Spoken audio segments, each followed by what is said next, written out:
పూజల నాణ్యత తగ్గలేదా? క్యూలలో ఉన్నటువంటి వారికి మంచినీళ్ళు ఇచ్చిన పాపాన పోలేదు కదా. ఇప్పుడు వచ్చి సంతకం పెట్టమనంటే మళ్ళీ నేను మానవతావాదిని, మానవత్వం నా వాదం. ఏం మానవత్వం అయ్యా నీది? ఇదేనా మా హిందూ సనాతన ధర్మ సాంప్రదాయాలని తుంగలో తొక్కడమేనా నీది ఉన్నటువంటి లౌకికవాదం?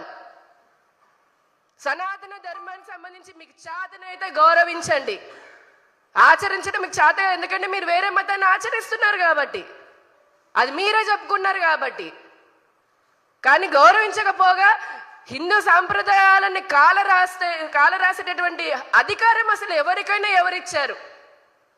దానికి మళ్ళీ సెక్యులరిజం అని పేరు పెడుతున్నారా? సెక్యులరిజం పేరుతో హిందూ దేవాలయాలను అపవిత్రం చేస్తాము, హిందూ ధర్మాలను నాశనం చేస్తాను, సనాతన ధర్మాన్ని నాశనం చేస్తామనంటే హిందువులు ఊరుకునేది లేదు. ఈసారి వచ్చి వెంటబడి కొడతారు ఎవరినైనా సరే, గుర్తుపెట్టుకోండి. అది